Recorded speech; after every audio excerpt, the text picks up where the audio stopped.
What's up? This is EJ Stewart. What if I drop 40 days, 40 nights? All you are your words. If there's anything you learned about me, I'm going to keep it 100 with you. My skill shot will hold for your city for 40 days. Rest in peace to all my ops. Let's go!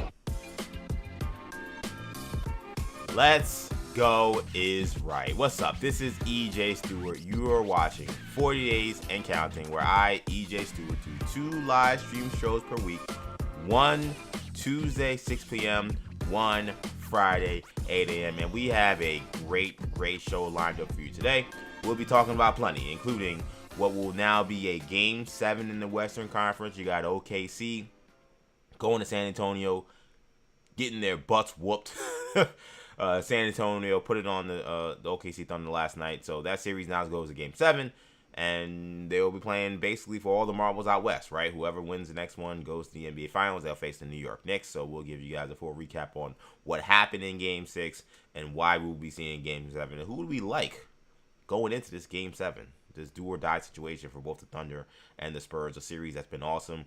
A rivalry that seems to be brewing and seems to be maybe one of the better ones the NBA has been able to put together in a little while. I can't wait for Game 7 on Saturday, so we'll talk plenty about that. Also, big injury news in the NBA. There's only 3 teams playing left, but there was a big injury over the course of this past week, apparently. So Mitchell Robinson of the New York Knicks, he has broken his pinky finger. No timetable for his return. That is what is being said, reported by Shams Charania and everyone who is on the case right now. We'll discuss kind of what the outlook is for the Knicks if they're missing Mitchell Robinson, what's the likelihood he will play. We'll get all the details on that. Staying in Knicks land, one of the main characters of social media over the past few days has been Las Vegas Aces coach Becky Hammon, who, by the way, if you want to talk about her actual day job, which is being, the head coach of the Las Vegas Aces, she seemed not happy about the lack of fouls her team is getting of late. She also was the main character because of comments she made years ago about Jalen Brunson. And Knicks fans, they'll spin the block on anybody. Is she right still about Jalen Brunson not being a 1A player? And was she right to double down this week? We'll talk about that a little later as well. Also in the NBA, lottery reform is here. The NBA has approved major changes to the lottery. These are the kind of rules that will have significant impact on team building, how teams view the value of draft picks, and what you can expect in the future when it comes to tanking, and whether or not this may be an actual real solution to the problem that people have identified, which is too many teams in the NBA are purposely losing games in order to get more draft picks and higher draft picks. NBA seems to be trying to curb that. We'll get you the details on how they're doing that. We'll go to the NFL, and we'll do a detour in the NFL because I heard some comments that I found very fascinating. We're going to go to Minnesota, where you have a quarterback battle that's ensuing with one Kyler Murray and the former first-round pick, J.J. McCarthy. Seems like both guys got very different views on how this is going and their relationship and how this bond or lack thereof may be forming between the two former first-round picks. One of them was drafted by the Vikings, and he seems the one that's not that happy about the situation, which I guess is not that surprising. But he didn't want to hide it. He seemed well ready to let people know that this is all business and no play. So we'll talk about what's going on in Minnesota. And finally, I can't wait. I've been waiting too damn long for this. X-Men 97 returns this summer. That was announced. Give the X-Men 97 crew a round of applause. X-Men 97, one of the greatest things that Marvel Studios has created over the course of its now, you're going back to 2009, so we're talking about 16 years of content that they've created via movies and television. X-Men 97, if you did not watch season 1, highly suggest you do so. It is the continuation of the X-Men the animated series. Season 1 is phenomenal. Season 1 is truly, again, one of the best things they've created. Season 2 officially announced for July 1st, and we have an official trailer. Now, there was a trailer that happened over the course of last week. There was a convention that happened, and a trailer leaked online. I have not seen that trailer. I hate watching lo-fi trailers. I'd prefer just to not watch it. I prefer to just wait until they show me a real trailer. I broke that rule when they were talking about Avengers Doomsday, because that was something that we had to talk about, and it was important to talk about what they were doing. But typically, I just try to wait for the real trailer. Like, seeing these lo-fi versions on someone's camera phone that's tilted up so that nobody can see that they're recording the screen. I don't need to see that. I want to see the real thing. But apparently the trailer was different anyway, which is smart by Marvel. They actually released a different trailer, and one that can kind of trump whatever happened a couple weeks ago. So new trailer came out, a lot of interesting details from it. Can't wait for this season. It's gonna be a lot of fun. So this should be a great episode, man. 40 Days of Counting, streaming live multiple spots, including live on YouTube, on our YouTube channel.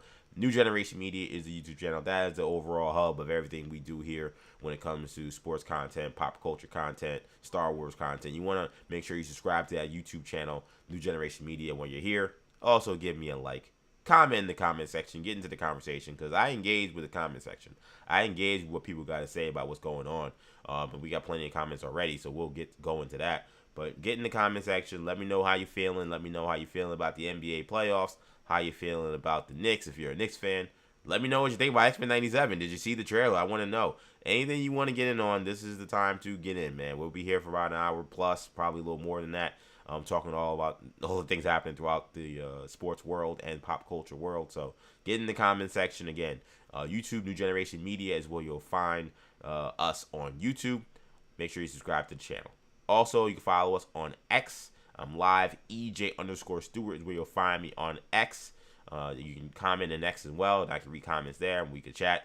Make sure you also hit me up on Instagram. Action EJ is where we're also streaming live. Comment on Instagram. Any folks on Instagram? Yeah, let's see. Shout out my guy Edric. Edric from I think from Now News 12. He used to be at New York One, Now News 12. Awesome New York City reporter. So shout out to him. Make sure you comment in the comment section and Instagram as well. And we're live on Buzzer. If you've not known, I talked about it a ton. Of course, Buzzer is this really cool startup social media content space that I think could really change the landscape of how we view sports and how we commentate on sports and how we engage with sports. Make sure you guys sign up. Just go to bzzr.com. I'm doing live content there. By the way, if you hang around the app around 5:45 today, this is a big day in terms of content being displayed today on Buzzer. A little bit of a preview of the offseason for several NBA teams. Not teams that are playing right now, because those are the teams I think most people probably are most interested in. But, yeah, you may be a fan of various different teams that are looking ahead to the draft or looking ahead to, teams that are playing in, summer league and teams that are looking for, obviously major overhauls in the offseason. So, did a little offseason preview. Several different content creators, some of the best in the country, best in the world, gave their thoughts, and I am one of them. I'm not saying I'm one of the best, but I'm one of the people who was asked. Maybe I'm low on the total poll. We'll see. But nonetheless, I'm featured in one of our content, spotlights regarding teams NBA offseason. So make sure you head over to the Buzzer app. A lot of cool stuff happening today. But 5:45 is when you'll catch your boy giving a preview. I'm not even going to say what team it is, but let's just say it's a team that has been a part of a lot of conversations this offseason, and in many ways will probably be the center of the offseason. So, giving an offseason preview on that. You guys want to check that out on Buzzer, just go to bzzr.com or search Buzzer, BZZR, your app store, download the app, and get started, man, because it's a whole lot of fun. So, plenty to do, and a lot of fun to have here on 40 Days and Counting. So let's begin. Let's talk about what happened last night. So you had a rout in the NBA playoffs. You had a rout in Game 6. Spurs absolutely annihilated the Thunder in Game 6 to force a Game 7 on Saturday. Thunder decided to bring back J-Dub, which was a little surprising to me. J-Dub, you kind of wonder if this was a situation where he kind of forced his way kind of back onto the court, because he's someone that's been dealing with a hamstring injury essentially all season. And it's been both right and left. I forgot which one he's worried about right now, but he's had hot problems with both hamstrings. And the one that he's been hurt recently has not been the one that has played him for much of the season. But he's had issues with his hamstring. He wanted to give it a go. To me, looks not 100%. He's only able to give them 3-minute intervals. I kind of wonder if bringing him back kind of messed with kind of the flow of the series in this way. My thing is, like, if J-Dub is full healthy and J-Dub's a full go, like, give him a crack at it and let's see what he can do. But if he's gonna be this version of himself, I don't know if it really helped that much. Thunder were in it in the first half. They're only down about 6-7 points. But this was about the Spurs. This was about Victor Wembanyama really, being way more aggressive than he was in Game 5. I think Game 5 was kind of a bizarre game. He didn't have the shot going, so that didn't help. I don't know if he was tired, but he did seem to lack a lot of aggression. That was not the case last night. He took 16 shots in the first half. He was looking for the shots that he wanted to take, whether it was a 3-ball, whether it was getting more involved in the paint. He was an impact defensively, as he always is. He had 3 blocks. He had a very good game. And it was a bounce-back game. It was a game he had to have. There was a lot of conversation about kind of his performance in Game 5 and then him not wanting to speak to the media after the game. I don't love that. I think we got to be fair, right? Like, we'll crush a lot of other players that maybe aren't quite as beloved or is not as seen as the future golden boys of the NBA, and we crush them for when they lose big games, not wanting to speak to the media. Wembanyama actually got an award this year for being the best with the media in the NBA this season. So ironically, he's the guy that didn't want to talk to the media after a big loss. So that's not great, but he did back it up. He came in, he was focused. I thought, energized his team on both sides of the court. I also thought that the Spurs got a huge lift from Dylan Harper. Dylan Harper, in many ways, is the Spurs X factor. If he plays really well, you're going to have a tough time beating that team because they already have so many other talented guards in Fox, and who is still not shooting the ball great. I don't think he's healthy. And Castle, who's great on both ends. You got Vassell hitting those threes. They're very deep in the backcourt. But then when you add a guy with Harper's dynamic offensive ability, he's probably of all the guys they have, the toughest guy to keep in front of, stay in the paint, keep out of the paint.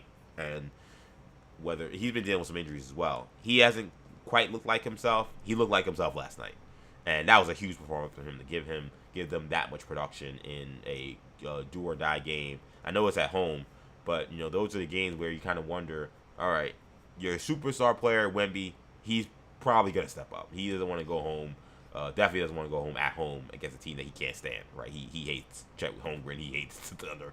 So I expected him to play well, and he did, but you needed someone else to pick up the slack, and I thought Dylan Harper was really awesome off the bench, and that was a key, I thought, for them in this game. Also, I thought this was a great game for Vassell. I thought set the turn early with some threes. Castle was really good. This was just an all-around really great performance. Dylan Harper, by the way, 18 points in 22 minutes. That'll get it done. For OKC, once again, we talk about this foul game, man, and I don't want to. It's tough. I will say this. First of all, some people have been getting on Mike Tirico. I don't know why. I think he's been really awesome calling the NBA. People have been talking about how it's so much of a downgrade from going from Iron Eagle, Kevin Harlan, and then Mike Breen to him. I don't see it. And I'm not someone who has loved Mike Tirico doing basketball. Like, I remember when he was doing it for ABC, ESPN way, way, way back in the day. I feel he's gotten a lot better.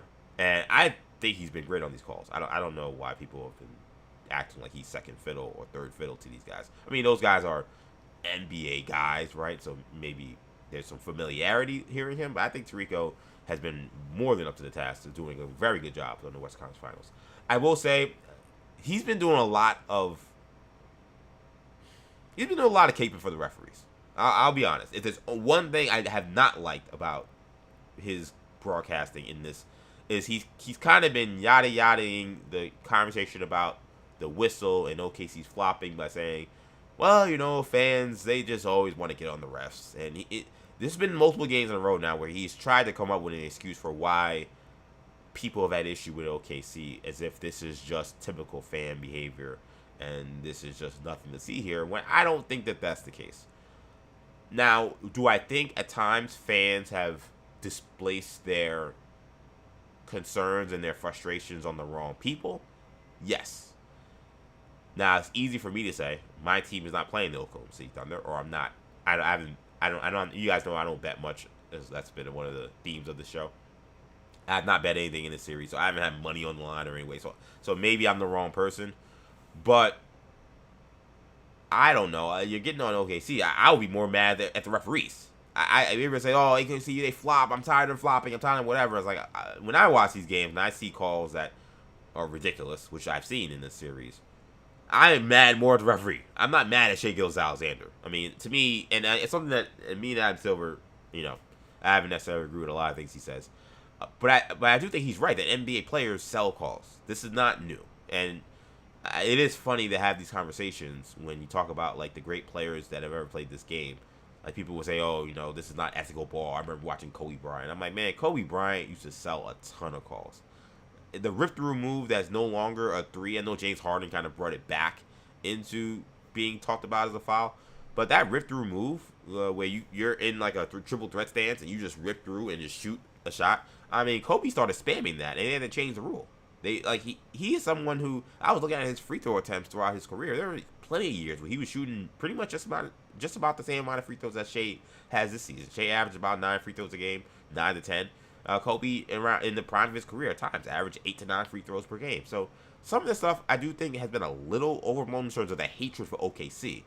My frustration has been, listen, you can't allow the Thunder to bludgeon people defensively, and then you touch Shai as a foul. Like, regardless of whether he's falling, regardless of whether he's skinny, like it doesn't, like, you can't, just because other guys are trying to stand up to the physicality of OKC in a different way, and Shai is selling calls, which is what stars will do, you can't just call it so unevenly. That's been my biggest concern, which is why I think the refs deserve more heat, not the hatred for OKC. I don't hate OKC, again. Maybe easier for me to say my team's not playing them. I don't hate OKC. I don't find them particularly unwatchable. People have said that. I don't find that issue. I find the referees who don't know how to officiate them unwatchable. And in this game, I do think it's interesting.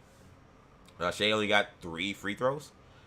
The team as a whole only got 12. Maybe you'll kind of wonder if you put your, tinfoil hat on, you say, hey, listen, we know a Game 7 is going to do on a Saturday night, which maybe some people, I guess, isn't the greatest TV night, but nonetheless, it's probably going to do a ridiculous number for the NBA. This is best for the NBA that this goes to Game 7. But I don't know. I just think that it's really more the onus on the officials. I don't think Shai or the whole team was not doing the antics they normally do. I just thought the referees called a better game. And then, the folks who were, OKC, I will not call them shills. I'll be nice today. People who have been defending, and I'm definitely not saying Mike Tirico's at all. To this now, I'm going to be on him. But there are a lot of people online who are like, oh, you guys only complain about fouls when OKC's winning. It's like, shut up. I hate stupid stuff like that. I hate these stupid straw man arguments where it's like, you can watch bad refereeing, win, lose, or draw, and say that it's bad refereeing. To make it like, oh, I hate when people, I know there are a lot of idiot sports fans, but not all of us are simpletons. And I hate when people generalize like that. But I do feel like now, with the Thunder, I mean, that was a game where I thought that the Spurs were, they were smarter. I don't think they were fouling quite as much. But I also think the referee let them play. Like, they were playing plays where Shai took a little bit of contact, and they weren't just rushing to the foul. Like, at the end of the day, you can't keep getting fooled by the referees, like, or rather fooled by the Thunder, and that's what's been happening. I kind of thought because of all the conversation that the whistle will be a little better. It was last night. We'll see what happens in the Game 7. They're going to be at home. That's going to be a raucous crowd. It will be a lot harder for the referees not to resist, probably giving OKC a lot of calls.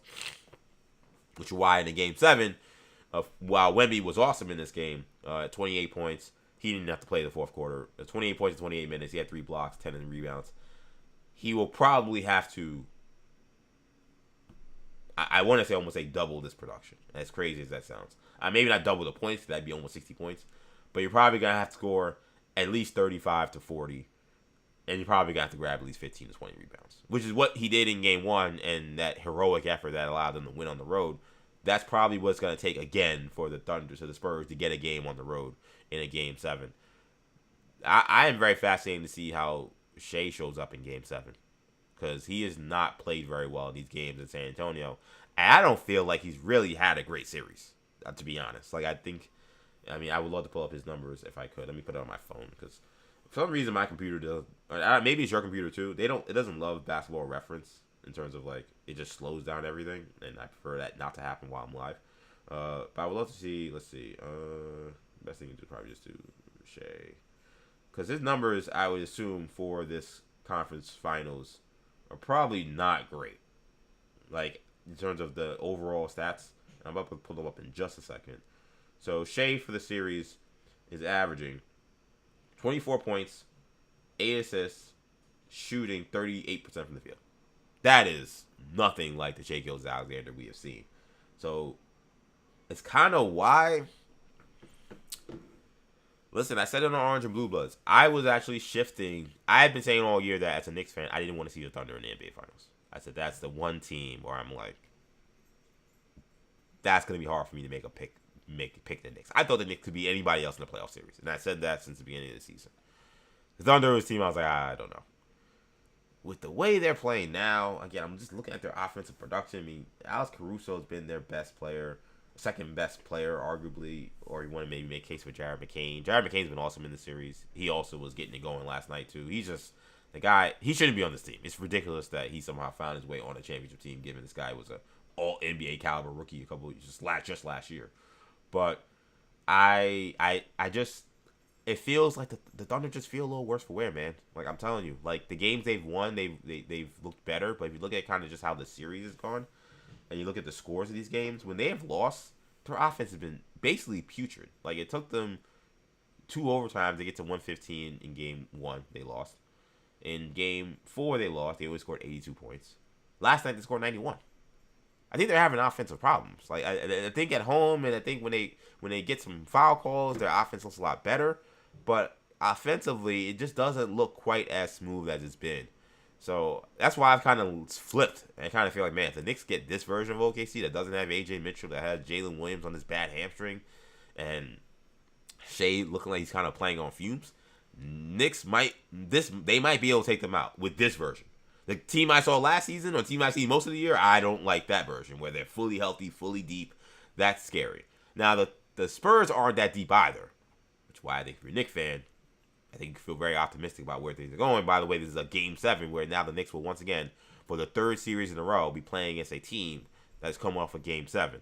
So the rest advantage won't be quite as dramatic as it was in the first 2 series, where both of those teams versus Spurs, the Sixers and the Cavs had only 1 day rest before they had to play the Knicks, and then for both teams they had to travel to New York. Travel's not that long, both from Philly or Cleveland, but they had to travel. This will be a little different. There will be at least 3 days of rest, or let's see, Sunday, Monday, Tuesday. Yep, 3 days of rest, and both teams will be able to be at home. So if you're the Thunder, you don't got to go anywhere. At Spurs, you'll travel back home after a Game 7 win and then have 3 full days. So rest advantage isn't quite as dramatic, but there will still be a rest advantage, and there will be just a reality that these teams would have played a very long, emotional 7-game series and have to rev it back up. So Knicks came out big winners, maybe not for the day because of the injury news we'll get to in a second, but big winners when it came to the fact that this is going to go Game 7. But yeah, the Thunder are having some offensive issues, man. If you tell me they'll get home, they'll shoot a lot better. They kind of got into this game knowing that they had one in the back pocket, and maybe that's why they kind of didn't have the juice they needed, maybe. But I thought they were kind of lucky to hang in the game. I thought the Spurs kind of kept them around in the second quarter, and in the third quarter they bludgeoned them, 32-13. There was at one point a 20-2 stretch. They scored just 2 points in this quarter in the last 8 minutes. I mean, this was terrible, and they only scored 22 points in the first quarter of this game. They're having offensive issues. They're having offensive issues, and they're playing against a great team. So it's, they're playing a team that wasn't this good. They probably would be fine, but against this team, you need to be pristine offensively, and they haven't been. So right now, I'll be real. I'm picking Spurs. I'm picking Spurs in 7, and it's not what I expected coming into the series. I had the Thunder winning this series, but I just, if the Thunder are not getting the free throws attempts that they got, and they have to rely on their shot making right now, I just don't trust really. I mean, you always got to trust Shai until he tells you not to trust him, but he's not shooting the ball great. I don't really trust anybody shooting the ball right now except for Jared McCain and maybe Alex Caruso. Those are the only guys I really trust, and that's scary, man. Like that's scary. Casey Wallace was good last night. He was 4 from 3, but again, the offensive process that the Thunder have right now just isn't all that isn't exciting me that much. So we'll see, man. I cannot wait for Game 7. But if you tell me who's got the edge going in, give me the younger, fresher team right now, and that is the San Antonio Spurs. So we'll see. Very curious what you guys say in the chat. Let's go to my guy, Matthew Graves.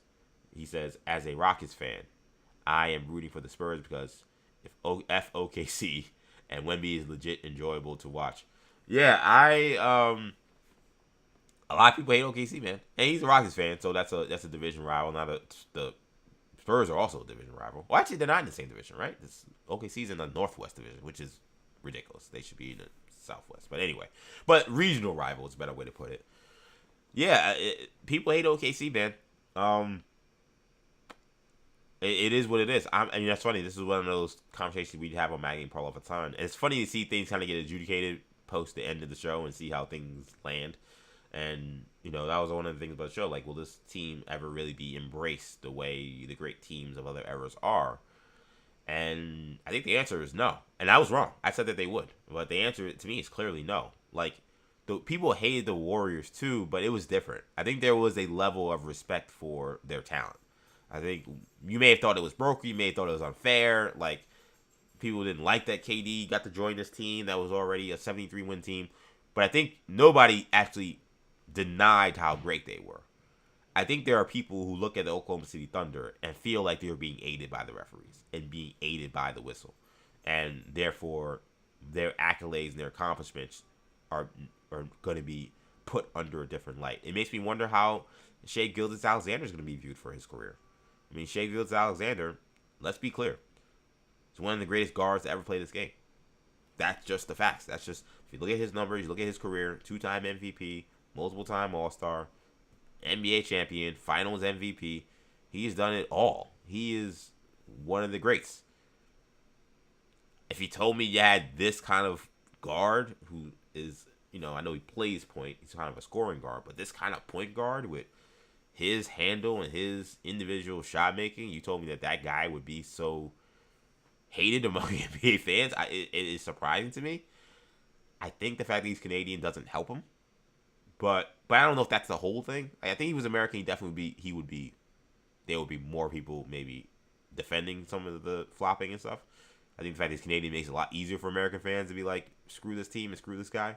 But yeah, that's the reality. I think that we're going to talk about the greatest guards of all time. Like, I would love to know how people would stack him up with some of the other greats, the D Wades, the Isaiah Thomases, trying to think of like guards. And I'm not trying to put him up with like Magic and stuff. I'm trying to put guys within like his tiers. I would love to see how people view him. I think a lot of people would not give him that respect, which is, from just an accolade standpoint, probably incorrect. Like, I know Shai only has one title. I guess D-Wade has more titles, but in terms of MVPs and individual success, Shai stacks up with D-Wade for sure. At this point in his career, he's averaged 30 points 4 years in a row. I mean, this guy's an incredible offensive player. So, and he's in the prime of his career. He's only 27 years old. I mean, he has the chance to be, in theory, a top 15 player of all time. But I don't know if he will ever get that respect because of how fans view him, which I find very interesting. So we're going to Game 7, man. We'll see what's going on. Let's see what else we got. We got a Matthew Brazos. I believe Wemby has played more. I don't know what that refers to, so that's my bad. I should have got that a little earlier. Yeah, I'm not sure what that referred to. But by the way, also Matthew Graves, he initiated the chat. By the way, he's been live, locked in, so I appreciate him. He said, "Morning, EJ. Finally get to catch a Friday, free to catch you live. How about your Knicks? Gonna be great finals upcoming." Yeah, man, I can't wait.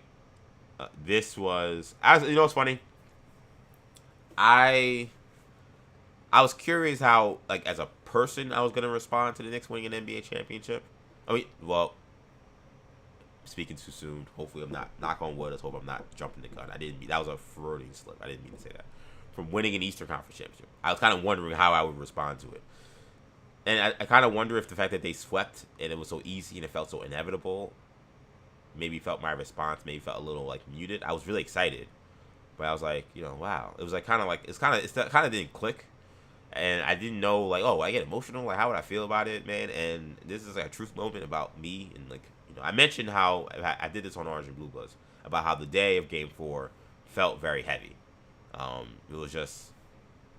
had to do a lot. I was running around the city that day. Ironically, I had to do a dance lesson for my first dance for my wedding, which is coming up late in June, which I'm really excited about, of course. But I had to do a bunch of other things. I had to run into the city. I was in 3 boroughs that day. I was in Queens, I was in Brooklyn, I was in Manhattan, all within a span of what had to be like 6 hours.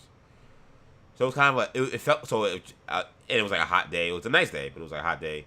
So it was like physically, I probably felt heavy in terms of like, oh man, it's hot out here. Well, it wasn't hot, but it was like nice. It was a nice day, but you're sweating because you're moving around. But also, it was just like, this big game was happening. It felt like it was gonna take forever because the game didn't start till 8, of course, Eastern time. And you start thinking about the journey the Knicks have been on. I started thinking about my career journey, and I wasn't like emotional, but again, it just felt heavy. I was like, wow, like lots going on right now. A lot going on in my life. And they won. As I wonder how it's going to feel when they win this game tonight, because we knew they were going to destroy the Cavs in Game 4. And they win, and I was like really happy, really excited. It wasn't too emotional, but I was like, wow, this is really cool. This is amazing. I can't believe the Knicks have come here. And I was like, okay, I guess I had my emotions in check. I was good. Man, shout out to Alex Monaco, MSG Network. Nothing got to me in terms of emotion, but when I saw, it was the morning after, I'm just scrolling through my phone, man, and I saw Alex Monaco, MSG on-air personality, who's been out with the people. He's done a phenomenal job. He's been out there during the watch parties that they've had outside the Garden that are now banned, which I find very funny. And he was, for the watch party they had for Game 4, they did it at Radio City Music Hall. He was inside Radio City Music Hall, and he's like making like the announcement, like the Knicks, for the first time since 1999, are going to the NBA Finals after winning the Eastern Conference Finals. And, like, the crowd behind him, I guess the clock must have struck 0, and the crowd behind him is going ballistic. Ballistic. I was crying. I'll be real. Tears. My fiance didn't see it because she was, like, in another room. I was literally in my phone in my bed just looking at this at what had to be 8 a.m., 9 a.m., whatever it was. And that's when I was like, that got me. Because I think what's crazy, the thing about the Knicks and like, my love for the Knicks, what I've learned, I've loved the Knicks since I was... Go back. John Stark's my favorite player. I'm probably 4 or 5 years old. A lot of, so I've loved the Knicks since I was a kid. But I have grown an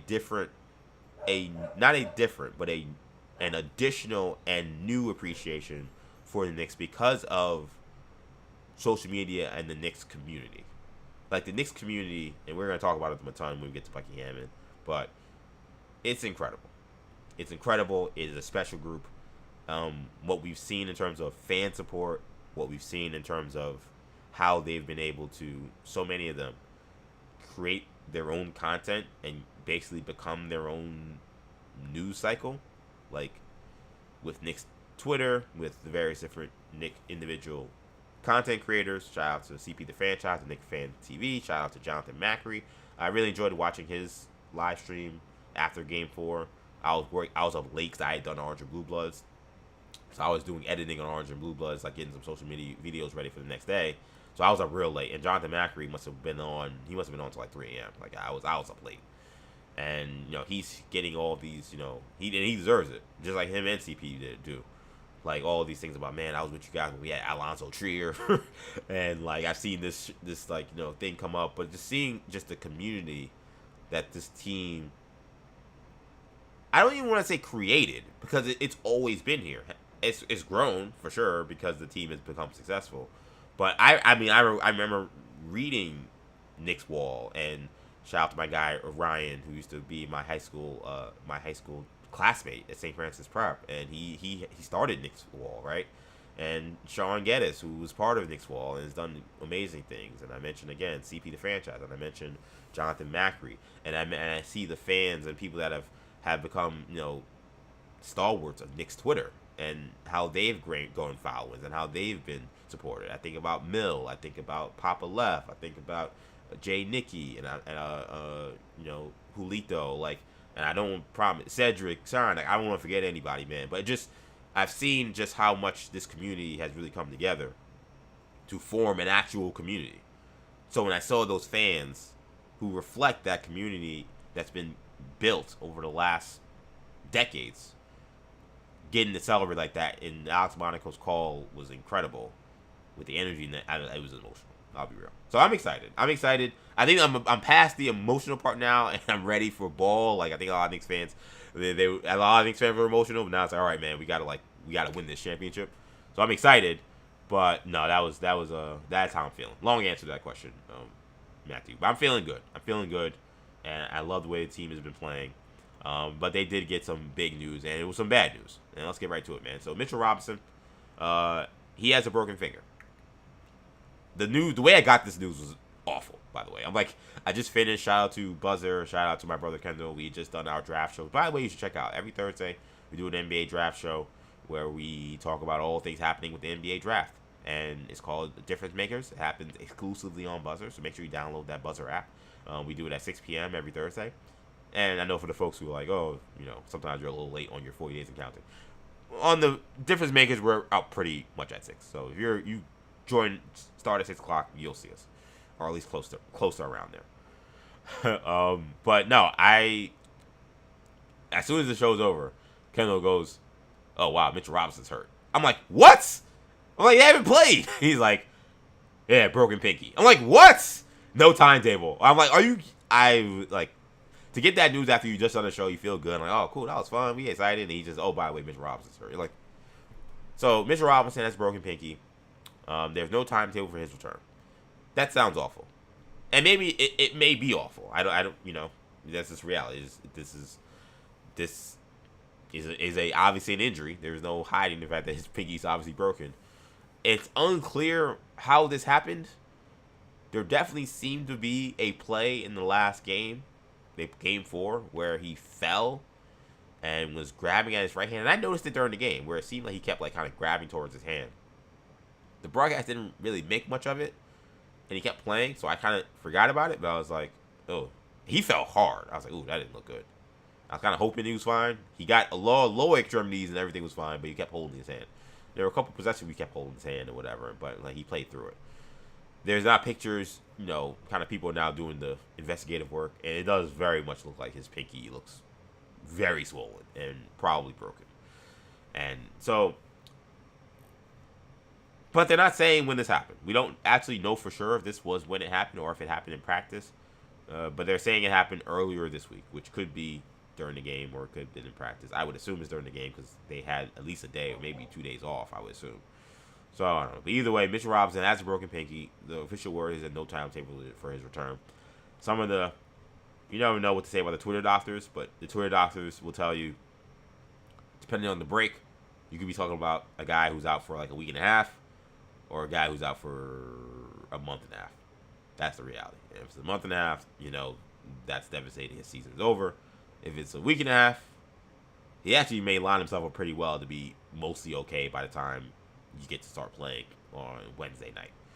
So here was Ian Begley, who is the Knicks reporter for SNY, one of the best NBA writers and NBA reporters we have. Here was him confirming that we still don't exactly know how Mitchell hurt his hand, but he is expecting Mitchell Robinson to try to give it a go. Still unconfirmed that this happened in the game or in the days after. It's unknown, unconfirmed. Obviously, if you're the Knicks, you want to be very tight-lipped about this. There's no timetable for his return, but I do know that Robinson will push to play. Just in having conversations with people over the last couple hours, he's going to push to play. He will want to play. It's ultimately going to be up to the Knicks medical staff, but a player's opinion does matter in these things, and so he's going to want to be out there. Will he be out there? We should be able to know more about this in the coming days. And we have breaking news. We don't got to worry about the coming days because we now know right now. This is according to Shams Radio, literally 4 minutes ago. Mitchell Robinson has undergone surgery on his broken right pinky finger and fully plans to play in the New York Knicks Game 1 of the NBA Finals against OKC or San Antonio next Wednesday while wearing a brace on his hand, sources tell ESPN. So, I'm glad I'm doing this show live, and I'm glad I booked in my phone. I saw a Shams Radio ESPN notification. I was like, oh, this is going to be interesting. And it was about Mitch. I saw undergone surgery. I'm like, you got to be kidding me. But he's going to play. Apparently, again, what I've seen is that if you need surgery, you may need to be out for a month. When you say no timetable, you don't know what to expect. I personally felt like he was probably going to try to play at least here's a funny story, a funny aside. I'm not gonna spend too much time on it. I did post about it on social media, but I broke my pinky. And I'm not making a judgment on Mitch, but I'm just using it for context. I broke my pinky in middle school. Did not know it was broken. If you could see here, this is my regular pinky, which looks normal. That's straight. My other one, the one that you see on the right hand of your screen. Like, see this one? This one looks perfectly pointy, normal. This one, you can see there's a weird thing here. This bone doesn't go here, right? So I didn't know until years later when, like, I think I just, like, was pointing it out. Someone was like, what the hell's wrong with your pinky? I'm like, I don't know. It looks crooked. I was like, last year, a couple years ago, like, I jammed my finger and I thought it was, I thought it hurt a lot. And but I played basketball. You jam your fingers all the time. Like, I played basketball when I was a kid. And it's one of those like, man up and play. Like, you broke your finger, you keep playing. And I didn't really make it a big deal with my parents. I wouldn't say, hey, like, my pinky still hurts and it's been like 3 weeks. I was like, oh man, I must have had a really bad jam, maybe a sprain or something. I must have been 13, 14 years old. And I just kept going and kept playing, and I was certainly like playing in recess, playing basketball every day and stuff. I might have been playing for like teams and stuff, playing AAU or whatever. And did it the whole time with a broken pinky. Didn't realize it. I was having a hard time catching the ball. Like, I was having problems, but I was a maniac. I loved playing basketball as a kid, so there was no thought process to not play with what now I know is a broken pinky. I don't know if I had the same break as Mitchell Robinson. I don't know if it's any similar in any way. Clearly, I needed some kind of treatment, obviously, because my pinky shouldn't look like this. I needed some surgery or at the very least a splint to put it in place. I don't know what, but that didn't happen. I was fine. I played. I probably get it. I was having problems catching the ball. I remember that being an issue and handling all those different things. Like, it was an issue, but I played. So I thought Mitchell Robinson would try to give it a go, but with these injuries, man, you just don't know. Like, sometimes, like, there are injuries where it may seem like, oh, he can play, but injuries are injuries. You just don't know. So that's the latest from Shams Charania, that Mitchell Robinson is going to play, which is great news for the Knicks. He's going to wear a brace. Listen, it's a good thing that Mitchell Robinson doesn't do a lot of ball handling. He doesn't do a lot of... everybody has to pass the ball every now and then, but he's not someone who's orchestrating the offense. He does get fouled a lot, and he does take a lot of contact, a lot of times on purpose, because teams are trying to do a hack of Mitch. So that will be interesting. You just know with how just sports is, they're going to target that hand. And he's going to get smacked in the hand, and it's going to hurt. But Mitchell Robinson's a tough guy. Of all the Knicks who have been through the most, you could argue he's the guy that's been through the most. He was here when the team was losing 60 games. Like, he was here when they were, 60s maybe. They didn't lose 60, I think. But, like, they were really bad, though. They were losing high 50s, right? They were one of the worst teams in the NBA while he was here. He's been here for a lot of the worst of the generation that preceded the Jalen Brunson era, the Leon Rose era. And this is what he's been working towards, and this is an opportunity. I'm not surprised he's going to try to give it a go. And I think if he's going to try to play game one, he's going to play the rest of the series. But this is now a factor, right? This is something that it has to be, discussed. And when it comes to, free throw shooting, like, this is a guy who already shoots around 38% from the free throw line. I can't imagine he's going to be better with a broken pinky. I can't imagine he's only going to be worse. Pinky fingers, I'm trying to think of shooting. The pinky really shouldn't, in theory, if you're good at shooting a basketball, the pinky shouldn't be that much of a factor, because if the pinky's involved in the shot, then you got a lot of problems with your jump shot or your free throw shooting. So the pinky shouldn't be that involved with his shot, but again, this is a guy who doesn't shoot well, so I can't imagine having a broken pinky is going to be helpful. So those are real things to discuss, but Knicks are catching a huge break if he is able to play. The fact that he got surgery and he's giving it a go, and Mitch is a tough guy, you got to respect it. I assume this surgery happened today. Again, I just read this from Shams Charania, so this is live breaking news about Mitchell Robinson undergoing surgery on his hand. And this is Ian Begley as well. He had surgery earlier in the week to repair his hand, and he will push to play. First reported by ESPN. So he had surgery earlier in the week. which tells me this probably happened after the game. He probably came back and said, "Hey, my hand's screwed up," and they did. Okay, you need surgery, and they surgery repaired it immediately. Wednesday won't be able to go out and play, and we'll see. We'll end up seeing what happens. We'll see if Mitchell Robinson will indeed give it a go. But man, that's the beauty of doing this show, is that you can be live and see a notification and say that's probably something that's important, and let me see what's going on.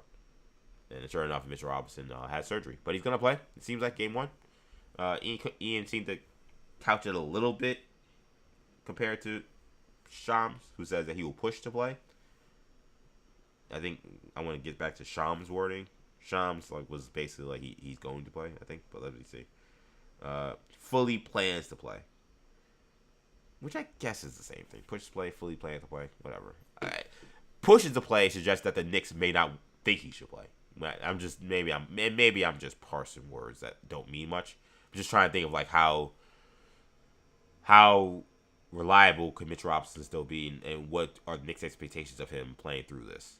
And if you say push plays, it suggests that maybe the Knicks think he shouldn't go out there, but they can't keep him out there. Where Shams saying he fully plans to play, maybe suggests the Knicks are okay with it. Again, maybe parsing words. But it's a huge injury. We'll have to keep following, man, because the reality is, regardless of who the Knicks play, Mitchell Robinson is going to be a huge factor in the NBA Finals, which is kind of what I wanted to talk about with this topic for the breaking news.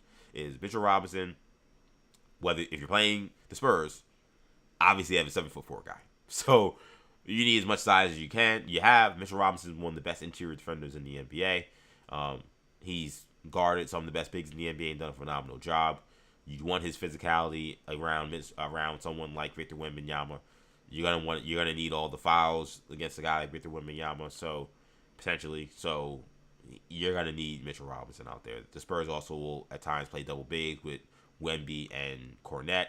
So it's obvious that Mitchell Robinson is important in that series just from a size factor.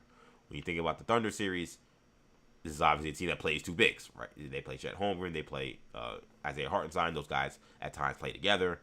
And when it comes to a team that attacks the paint the way the Thunder do with Shai Gilgeous-Alexander, you're going to need a deterrent at the rim because he's so good at finishing. And for a guy who is not 7 feet tall, 6'6", but he's always among one of the highest guys when it comes to points in the paint. Mitchell Robinson is one of the best interior defenders. So you're going to need his presence in the paint to deter Shai Gilgeous-Alexander. So he's going to be a vital part of this series, regardless of who they play. So Mitchell Robinson, there the lower third I have there says no timetable for return. But we now know breaking news. He will give it a go. At least he's going to try. And he's already had surgery. So we'll see what happens, man. But that is a big story that we will have to follow with the rest of this postseason run for the New York Knicks. Speaking of the New York Knicks. So Knicks fans are notorious for a lot of different reasons. Love them or hate them. But they forget nothing. They spin the block, and they keep receipts. And with the Knicks advancing to the NBA Finals, so much was made of comments from Las Vegas Aces coach Becky Hammon years ago. And it's kind of been a little bit of a rallying cry for people talking about this team, and particularly the star that is Jalen Brunson. Because while there have been a lot of folks that have taken digs at the Knicks, most folks sometimes it takes them a little while. They may have to see Jalen Brunson destroy a Donovan Mitchell or a Tyrese Maxey for them to finally admit this. But most people won't really take shots at Brunson. Cat is usually a obvious target. Tom Thibodeau has been a big target. 5 first-round pick for Bridges has been a big target for why the Knicks aren't capable of X, Y, and Z. Not too many really target Brunson. The worst they'll say is that some other star is better than him, but they won't say that he's not that great or he's not that good. So Becky Hammon's commentary, I think, at times has felt different than others because this was not a comparison really to other players. It was more of an evaluation on Jalen Brunson and what his capabilities are as an NBA star. So she became a main character because the Knicks are advancing to the NBA Finals, but when she was on NBA Today in 2023, this was the 2023-2024 season, there was a conversation being had at the table, and she was a guest analyst, about where the Knicks are as a team. So you got to go back to 2023-24. Because we're going to be fair, because like I always say, there's one thing EJ wants on the tombstone, just like his mother, that EJ wanted things to be fair. This is prior to an OG Anunoby trade. This is prior to a Karl-Anthony Towns trade. This is prior to a Mikal Bridges trade. So it's a different Knicks team. This is the Hartenstein, DiVincenzo, Randall Knicks. A very good team, but different team than the team that we're seeing now, obviously. Here is what Becky Hammon said when she was asked, and I kept the question in there, because we're going to keep the full context, of whether or not the Knicks can make it to the elite class of the Eastern Conference. She said no, and here is why. How stuck do you think the Knicks are here in the Eastern Conference? Well, I certainly agree with you. They're not getting into that tier. They don't have enough personnel. They don't have the manpower that they need to hang with those guys. I think you're going to get a consistent team like they've been. They're a pretty good team. They're well coached. They're going to be on their defensive game. But at the end of the day, they don't have a dude. You got to have a dude. You got to have a 1A dude. And they're missing that at the end of the day if we're just getting down to brass taxes. Okay, so that answer was multifaceted. So it began with their personnel, which I'm trying not to jump the gun. I'm trying to do this in order. So it came with their personnel. They have the personnel to get it done. And what's not in that answer, I don't know if it was before or after, but she actually like compares the Knicks to at least 3 teams. 2 of them I remember for sure were Boston and Philly. The Knicks ended up beating Boston obviously last year. Different team. Philly, they actually beat that year. They beat Philly in the first round in 6 games. Jalen Brunson destroyed Joel Embiid and the Sixers, who she mentioned as one of the 1A type guys. There's a 3rd team in there. Maybe it was the Cavs. I don't know. It was not the Pacers. I don't know who. So that was the only team, obviously, Jalen Brunson has lost to the last few years. I don't know. And the Knicks have lost to. I don't know who the 3rd team was. Maybe it was the Bucks. I think it might have been the Bucks. That might have been who it was. Bucks, obviously, we've seen what happened. That's been a disaster. But Giannis has won a title, so okay, whatever. Maybe put them aside. So that was you hear the answer. No, because they don't have the personnel. At the end of the day, they don't have a dude, and you got to have a dude, and they don't have an A1 and 1A type player, and that's their problem. So, of course, Becky Hammon gets pushback because somebody in the set, this being Kendrick Perkins, says, "What about Jalen Brunson?" I didn't want to disagree with Becky today, but they do have that dude. Who? Jalen Brunson. No, he's too small. But here's the thing, and that's Didn't they say about you? But you know what? They say that about you, and you're a Hall of Famer. I got a philosophy. Can I say my philosophy? Go ahead. If your best player is small, you're not winning. John Stockton, Allen Iverson, Steve Nash, you could go down the list. Steph Curry is the only. But he's not that small. He's not that small. He's like 6'3". But also, though, I mean, he's the greatest shooter to ever walk the planet. He's in an outlier class. Okay. Okay, so now she goes, listen, if you have a smaller player, you're not winning. So winning is, most people are assuming championship. She did not say championship, but she said winning. She didn't refer to people who did not win titles, so I think it's fair to make that leap, but she didn't even make that clear. But, okay, let's give her that. So, she didn't guess, you're not winning a title if you have a small guy as your best player. First of all, that's wrong. Is it less likely, given the history of the NBA? Sure. That we've seen the most, for a long time, it was you had to have the big man, and then for a lot of other times, it was you had to have the wing, right? The Jordan, the Kobe, right? Like the LeBron. Like we've seen where most of the championships have come from. Steph Curry's not the only small guard to win a title as the best player on the team. Isaiah Thomas was the best player on his team. Walt Clyde Frazier was the best player on his team. Jerry West was the best player on his team. Those guys are all 6'3". Jalen Brunson is 6'2". If you want to say, oh, is he actually 6'2"? I don't know. I'm telling you what he's listed at. He's listed at 6'2". Those guys were 6'3". Those guys won titles. So no, you don't have. You don't. It's not. If you're small, you can't win a title as the best player. Also, she mentioned John Stockton. John Stockton's a great player. He's a Zag. Let's be real. He was never the best player in the Utah Jazz, ever. Karl Malone was the best player in the Utah Jazz. So some of the argument even there, you could poke holes at because she wanted to, first of all, just deny Stephen Curry because, he has a great shot. All right. He's still a small guard. I don't know why, because he's so, he's just too good. So I don't want to include him. Well, no, you can't. That's not how this works. So he's one. But then there are other guys who don't have a Steph Curry shot that won titles. I know we like to pretend like basketball existed after 1991 when Michael Jordan came around. Like that's how we like to talk about basketball, unfortunately. But the truth is there's basketball that happened in the 80s and 70s, especially the 70s, which we always want to just completely dismiss, which is crazy. Again, you had Jerry West win a title. You had Clyde win 2 titles. We want to say Clyde wasn't the best player in 70. Well, he was the best player by 73. So we've had small guards win titles. It's not true that small guards can't win a title. Has it been less than other guys? Sure.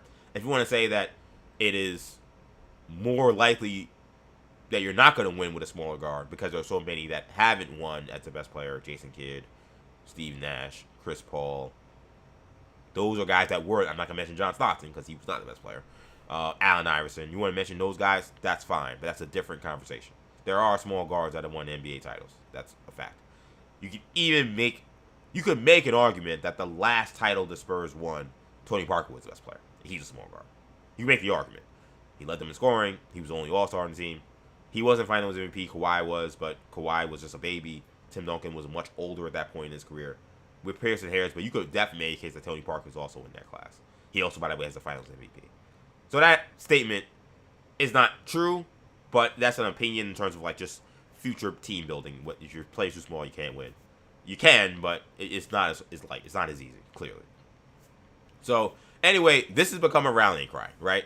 And it's not just a rallying cry for Knicks fans, because let's keep it a buck. Because all these people say, "Oh, you Knicks fans always harping on this." No, it was also a rallying cry for people who every time the Knicks lost or every time they fell short, they wanted to circle back and say, "Hey, y'all got mad at Becky Hammon, but she ain't wrong." Right? We kept hearing that a ton too.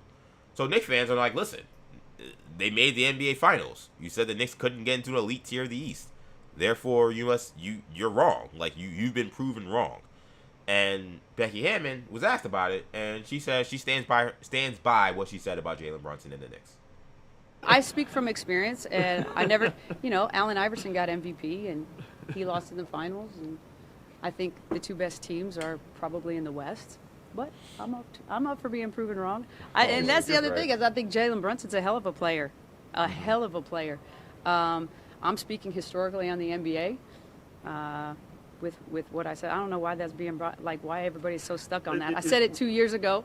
I stand by it. I'm letting you clear the air. There's no air to be cleared. I said what I said. He proves me wrong. He proves me wrong. I mean, I good for him. But I do think the 2 best teams are in the West. Okay, so again, number one, you have been proven wrong. You said the Knicks couldn't get to the elite tier of the Eastern Conference. One, because of personnel.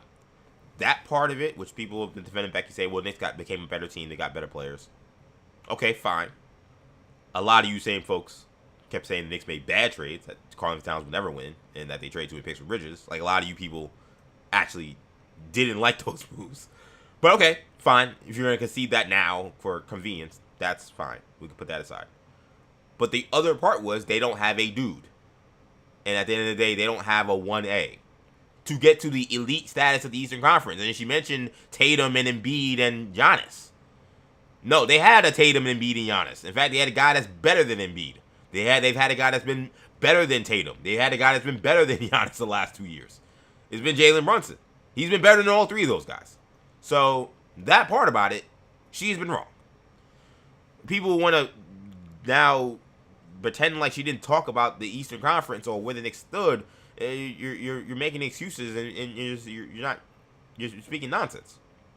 Now, on her overall stance, which now she's going to stand on, because it's the only thing to stand on. People say, "Oh, well, now he didn't win a title yet, so like she's every right to stand on what she said." Well, yeah, because it's the only leg she has to stand on. She said they didn't have the personnel to get to the top of the East. That's not true anymore. She said they didn't have a 1A guy to get them over the hump.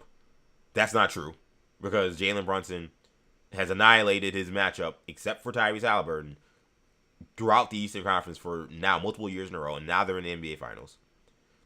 There's 3 prongs of her argument.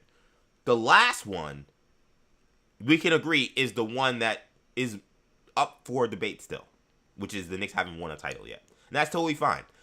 In my opinion, and maybe it's going to sound like loser's lament, I think if you get your team to the NBA championship and you're as good as the Knicks are, I think it's very clear that guy is capable of winning an NBA championship. That's how I view basketball. I don't view basketball like what Becky Hammon is talking about is literally just like is ring culture. It's, well, you didn't win a title, so therefore you're not a real champion, you're not a real winner. And I know, yes, there's a reality that like you're physically not a champion, but I think, to me, I think of it more as circumstance than, oh, you just weren't good enough. Like, was Patrick Ewing not a championship caliber player because he didn't win a championship? Of course not. Like, he didn't have a team that was good enough around him. Was Karl Malone and John Stockton, were those guys not championship caliber players because they didn't win a championship? In my opinion, no. That's not how I view them. It doesn't mean, now I'm not going to sit here and tell you they're champions. Obviously, they're not. But I don't view them as, oh, they weren't championship caliber. You absolutely could have built a team around those guys and won titles. Just, it wasn't going to be under the circumstances of the teams they were on or the fact that they were in the Jordan era. It's the reality. It's the truth. Like, are the guys in the 80s, like, there's so many great players in the 80s. The reality was they weren't built as super teams. Like, it wasn't like free agency or whatever. But essentially, you had two super teams in the NBA and the Celtics and the Lakers. I don't think that only championship caliber players playing in the 80s played on the Celtics and Lakers. I don't believe that. I don't. I'm sorry. That's not how I view the sport. So, and that's the difference of opinion. So, I'm making it clear that's an opinion. But I think that's the only part of this that's debatable at this point. But she's wrong on most of her argument. The Knicks can't get to lead the East because the personnel's not good enough. Well, the personnel got good enough. Knicks can't get to the top of the East because they don't have a 1A dude. Well, Jalen Brunson is a 1A dude. Now, I say, well, small guards can't win titles. Okay, that can be debated because it has happened. But that is yet to happen because the Knicks haven't won. And I want to say this last point on this because then you hear Becky Hammon standing 10 toes down on this statement that she feels like she hasn't been proven wrong and she's open to be proven wrong by Jalen Brunson. But she says, but I think the two best teams are in the West. Which goes back to that lame, casual take on what's happening in the NBA playoffs. Because in that commentary is Nick shade and Brunson shade. What she's saying is Nick's pat on the head, a cute little story. At the end of the day, you only won the Eastern Conference. And at the end of the day, the two best teams and the real teams were actually in the West. And like I said on Orange and Blue Bloods, and I'll say it again, if you are looking at what the Knicks have done, a team that I've now coined as the Mortal Kombat Knicks, because they are not just going belt to ass to teams. They are off with their head with teams. These are fatalities. These are brutalities. These are finish him type of W's that they're putting together. If you're watching that team play, and you are in any way going to diminish what they're able to do or how they stack up to both the Spurs and the Thunder, you're not paying attention. And to be fair to Becky Hammon, she's coaching a WNBA team. She's in the middle of a season. She very well may not be paying attention. Like, that's fine. That's totally, like, I would understand if she's not. But if you are going to speak about what's going on, say, well, the two best teams are in the West, it almost suggests as if the Knicks getting to the finals is fraudulent because they're actually not a finals caliber team. That the NBA finals is actually happening in the Western Conference. To which I say, okay, we'll see.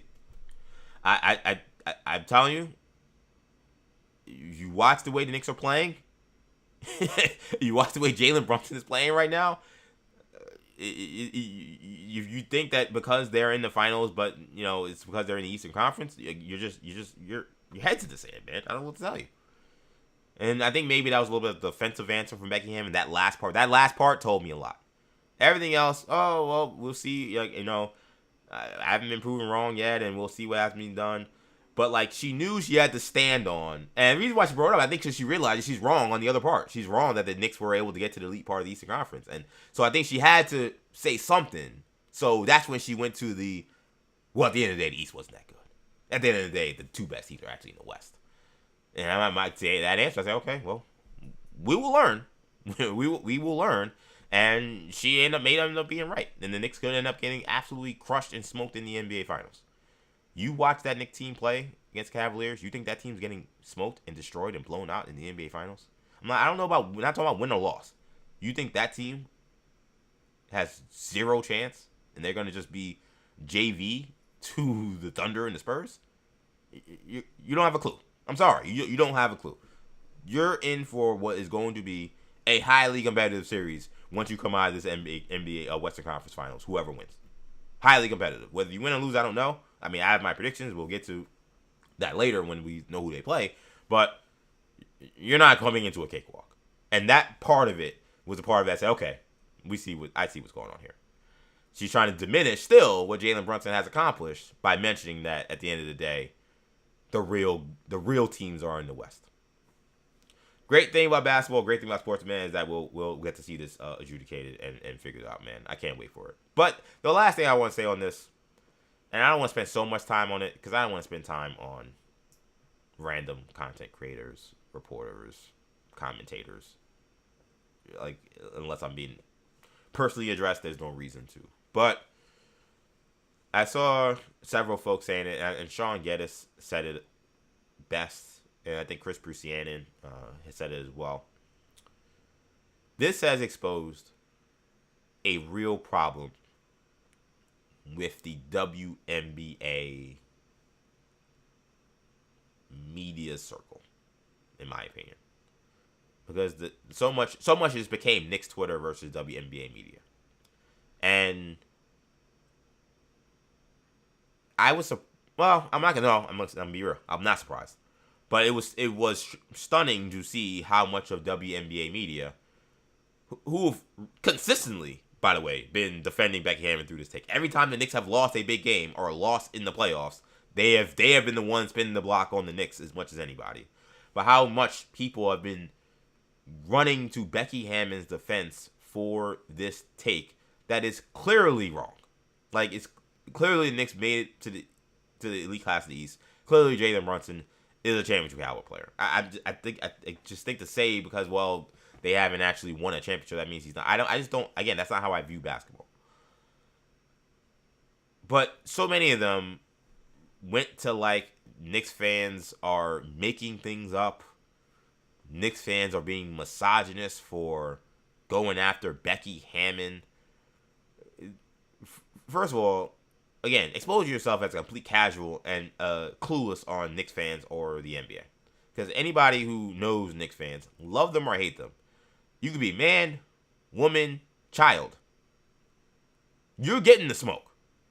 They don't just want the smoke. They're running up the chimney on anybody that they think speaks ill of their players or the team. Some folks run into, Knicks fans just don't like hearing it from a woman. Knicks fans don't like hearing it from a WNBA. I'm like, shut the F up with that. Shut the F up. And I'm rare to go that far with it. But you want to talk about lazy, you want to talk about broad brush, and you want to talk about lack of critical thinking when it comes to commentary on basketball. I saw someone told me that the Knicks fans are manifesting hate. What are you talking about, man? We're talking basketball. We're talking about Jalen Brunson. We're talking about the Knicks. Are idiots going to talk about because they're idiots? Because guess what? Every fan base has idiots. Are some idiots saying, women can't talk? I'm sure there's some idiots saying that. That is not the overall sentiment of people who have been going after Becky Hammon. Because guess what? They're going after Danny Parkins. They're going after Stephen A. Smith. They're going after Colin Cowherd. They're going after basically name anybody in sports media, Nick Wright. Because all of them have had some kind of disrespectful thing to say Nick at a certain point. Ask my good friend Bill Ryder, who for a while was like one of the main characters of Knicks fan hate because he gave Jalen Brunson signing to the Knicks a D+ in his grade and said that this was one of the worst signings of the offseason that year. He's a man. There is no, this is tinged with misogyny. No, it's not. Shut up. Shut up. I like. The reason why it pisses me off is because misogyny is real, man. And misogyny is real when it comes to WNBA commentary, talking about the W, and I love the W. And I was really disappointed in how many folks within that community, a lot of them that I respect, because they do a great job covering the W, ran to the low-hanging fruit to dismiss what are inarguable things. That the Knicks didn't make it to the elite tier of the NBA, which you said they couldn't do. And that they did it in part because they did have a 1A dude. That's inarguable. You want to argue about championship? Fine. We can argue about championship. But they keep talking about Knicks fans being purposely obtuse. No, you're being purposely obtuse because the problem with the WNBA media circle is they don't treat the people they cover sometimes, not all of them, but some of them, they don't treat the people they cover like people they're covering. They wave pom-poms, they want to cheerlead, and they think they're part of, like, fan hives. And it is absolutely a part of the element of some of the toxic nature of how the WNBA gets covered. When we talk about, and I'm not saying that there aren't issues with certain casual fans coming in wanting to take charge, not knowing what they're talking about, the racism, the LGBTQ hatred, the homophobia that happens, all that is true, man. But sometimes there are folks who want to come in and want to talk WNBA or want to talk about some of these players, and you say the wrong thing about Angel Reese or Caitlin Clark or this one or that one or Becky Hammon, and you get thrown labels that don't apply.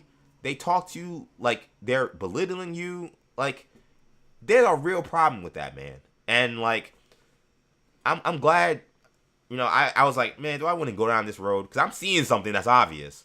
And it's something I've seen for a while, but I love the W. And again, I love a lot of these people because they're doing important work. And they're not going to be perfect. They're not.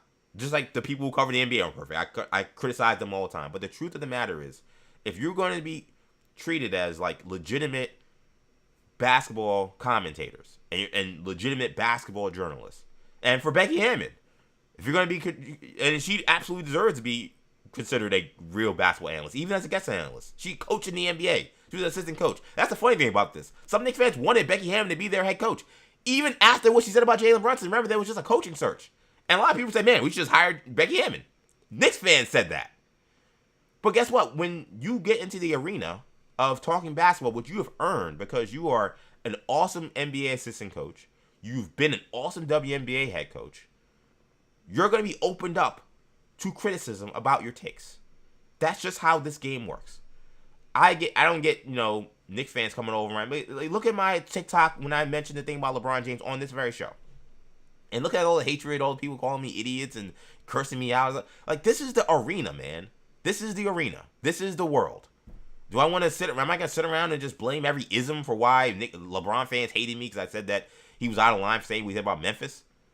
Or Warrior fans hated me because what I said about Draymond Green? No. It's part of the arena. It's part of what happens when you get legitimized in the way that the WNBA and the league and its commentators and its coaches have. Because the league is awesome. And the league is great. And they should have been legitimized years and years and years ago. I can't say legitimized today. Should have been legitimized years and years and years ago. But it's reached a new height now. Which means, yeah, people are going to have views that are critical of people. People are going to spin the block on you for takes that look questionable, that look funny in the light. If you're a member of the WNBA Twitter or WNBA Media Central, like, stop with the, I got to just put on the cape and throw on the shield and go and protect this woman. Becky Hammon doesn't need your protection. She's a WNBA champion. She was an NBA assistant head coach. She's an analyst. She can stand up to criticism just like Stephen A. Smith can, just like Kendrick Perkins can, just like Colin Cowherd can, just like anybody can. And you can't stop running to, like, low-hanging fruit to try to dismiss basketball conversations. Because that's what we were having. And it's these folks who wanted to make it into something different, to try to paint all Knicks fans a certain way. And I'm not having it. Because I just mentioned how important this community is to the city, and it is to me, and what this community is about. And I know this community is not about that. So keep that shit to yourself, bro. We're not doing that. That last part, everything else we're talking ball, it's fun. That was the one thing that pissed me off, was seeing some of that commentary. If trying to paint Knicks fans into something that is just so untrue. But you know what's happening is it's the same thing that WNBA Twitter and WNBA people complain about. Is folks who don't know anything about WNBA talking stuff and then don't know what they're talking about. So, like, oh, Knicks fans, you guys are actually misogynists. What? Do you live under a rock? I'm not saying you I'm not at all saying that like you have to follow the TikTok of everything happening with the Knicks. They have been one of the high-profile teams over the last 4 years, but still, okay, maybe you're not following, especially if you're a WNBA person or WNBA reporter. You don't see the people outside of Madison Square Garden every time Knicks win and the side talk videos.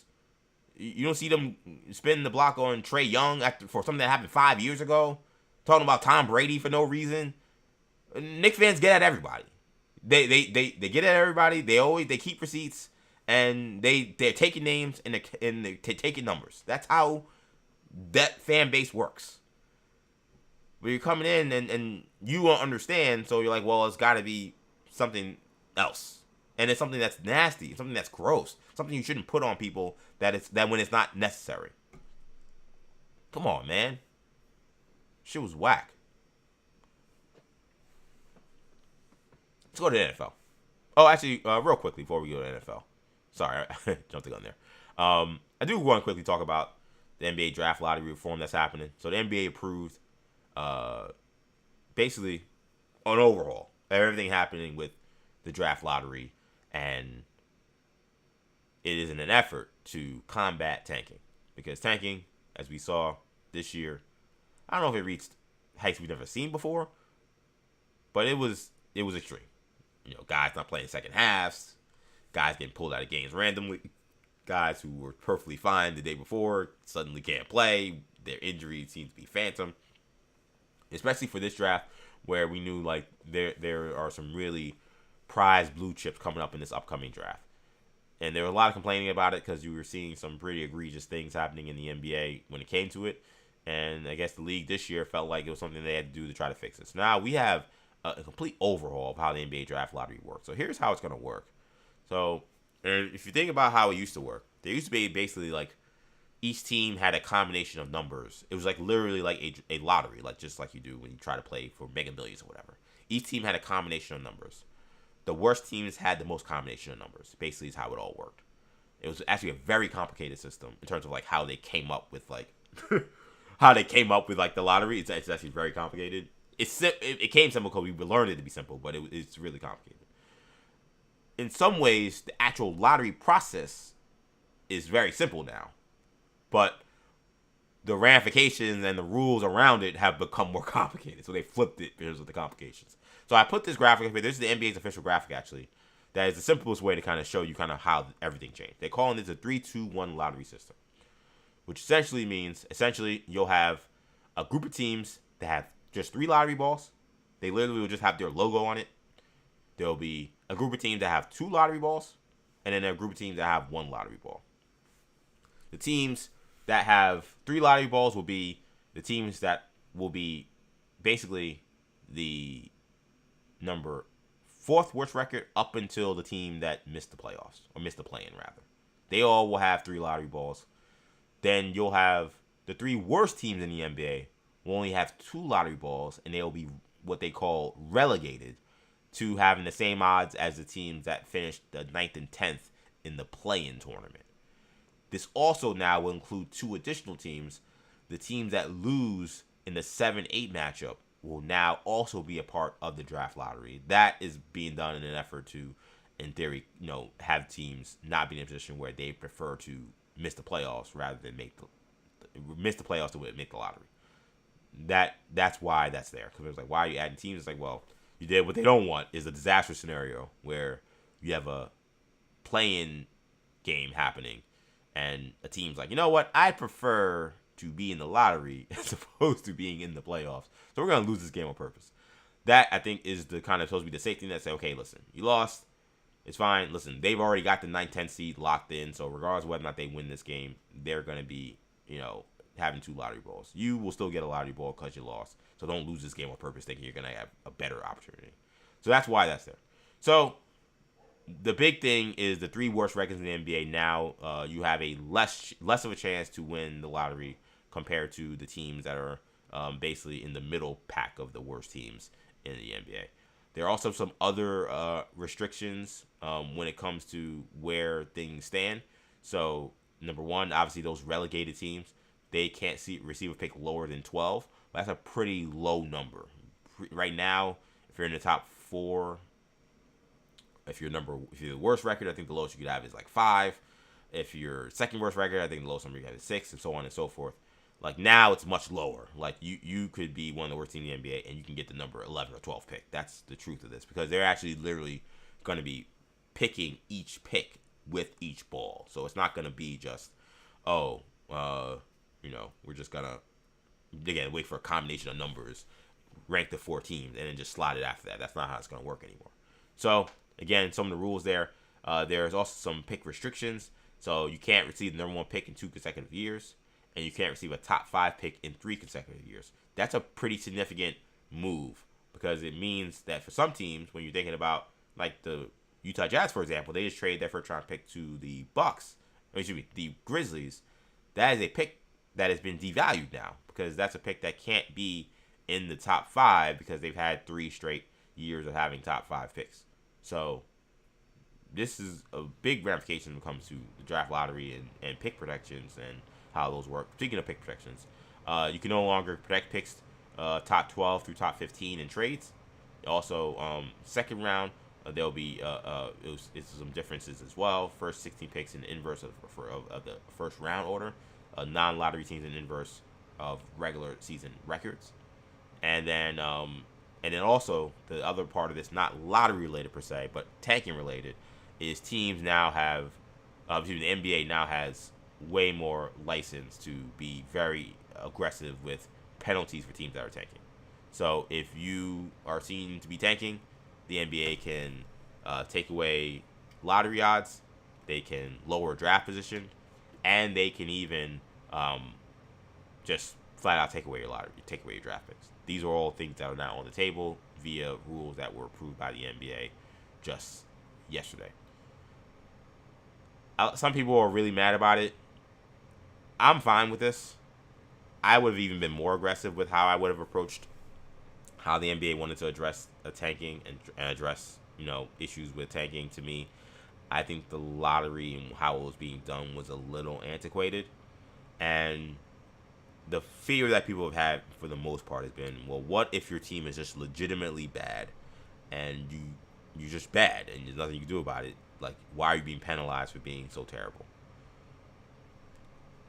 In my opinion, I think the NBA for the last several years, it's been artificial in terms of who the worst teams are, because there are too many teams who have actually been trying to be the worst team that I don't really know who the worst team is. Like, the Wizards got the number 1 pick this year. They were the worst team in the NBA, I think. Like, were they actually the worst team in the NBA? I mean, no. They had Anthony Davis and Trae Young. If they wanted to win some games, they could. I also feel like this is something that teams should work towards. If you're a team that's rebuilding, you're a team that's saying, hey, we're not a playoff team, we're trying to rebuild, and we're going to have to get some draft picks, I think you should still try to field a team that is somewhat competitive. I think that should still be the goal. The goal shouldn't be the worst team in the NBA. You say, okay, listen, we can't make the playoffs, but let's make this a competitive season. The fans at least be engaged in to some degree. The goal shouldn't be just to simply just tank, right? Now, it becomes tricky, right? You don't want to take just terrible contracts. You don't want to take just, make moves that will cripple you in other ways in terms of building your team. But again, I think the whole concern about, well, the problem is teams won't know how to combat, issues they have where they're not necessarily trying to tank, but they end up kind of tanking for the sake of just the fact that the team is bad. I'm not really worried about that. I actually think this is really, I think most of the things are fine. I'm a little worried about the whole can't get the number 1 pick back-to-back years, and that's probably, I think that's more concerning than my team's actually bad, what do I do? Because I do think if your team is legitimately bad and you win the lottery or you're in the top 5. Top 5 feels a little harsh. I would maybe made it more like top 3. The 5th pick in the draft could easily be a bust. That's just the truth. So that felt, I think, a little aggressive when it came to like where things stood on the draft lottery and how they approached it. That's probably the one thing I would have adjusted. I think that was a little harsh. But I'm happy. I'm actually pretty happy with the reform, and I'm very excited to see kind of how things move now that they've made these aggressive changes. This is a massive shift. I'm not, the one thing I will say for the Grizzlies fans out there, you got screwed. There's no question about that. I actually think that I would give exceptions to teams that have traded their picks. I think if you traded your pick, now it's out of your control. I don't think the team that owns your pick somehow should be like responsible at this point of like where you've landed or where the Grizzlies have landed. So therefore, like we can't get a top 5 pick or a number 1 pick in the draft. I don't think that that's necessarily fair.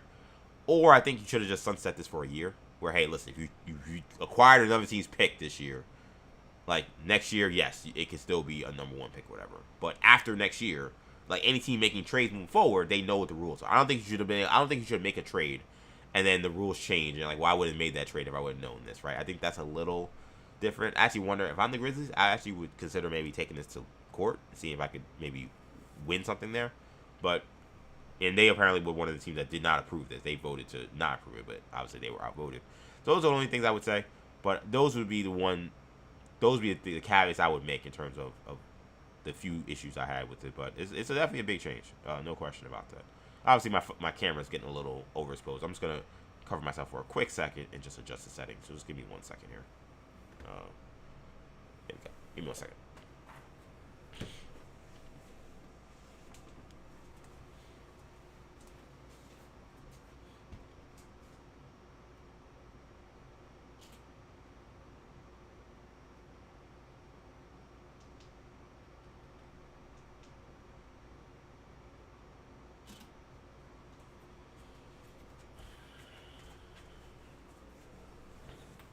All right, much better. There you go.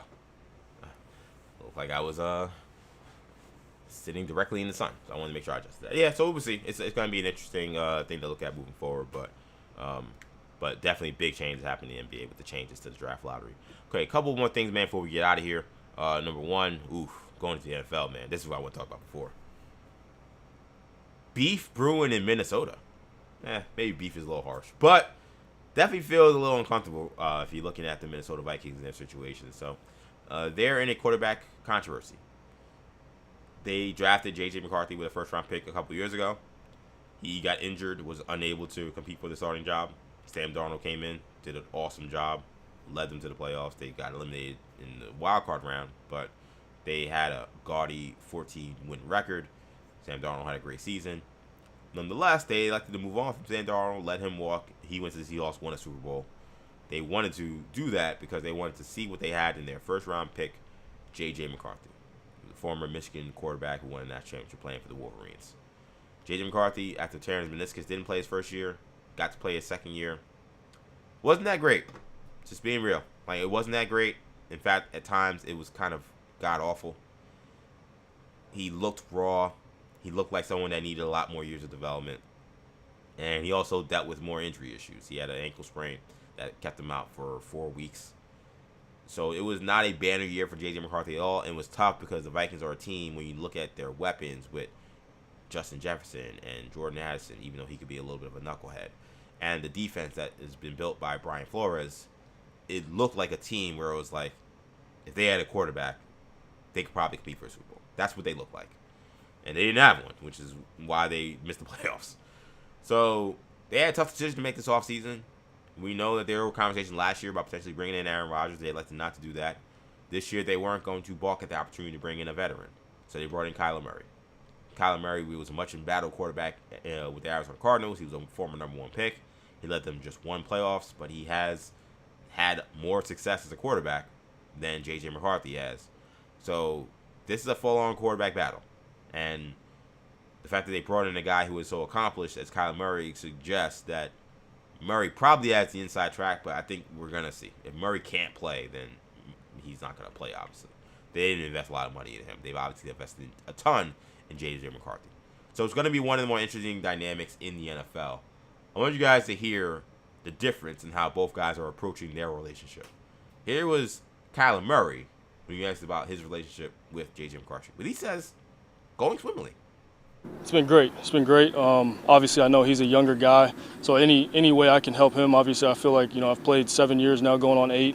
So I'm considered a veteran, even though I don't see myself as that. Give him any knowledge that he needs.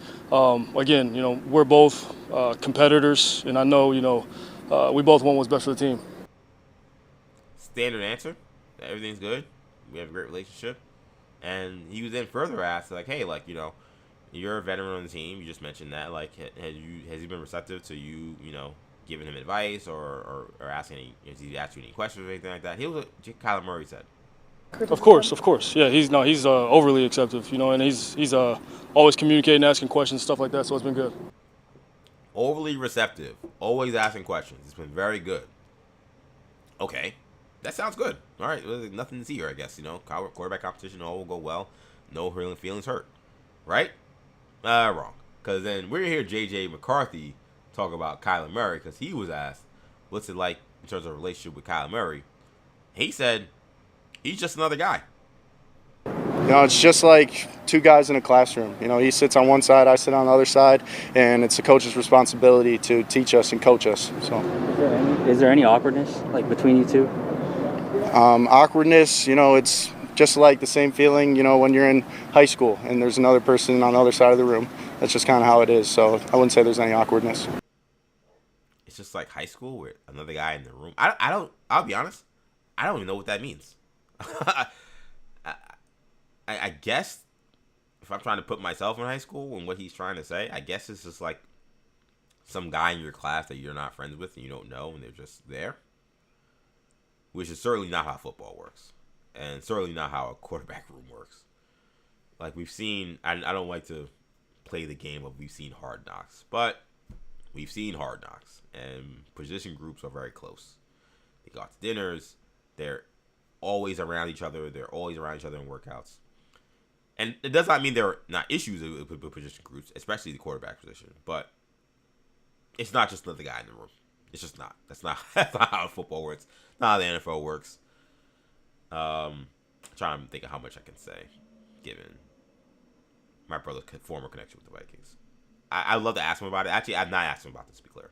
But given what he's explained to me about how the position rooms have worked, he's been in position rooms during meetings. Like, I don't think he would describe it as that.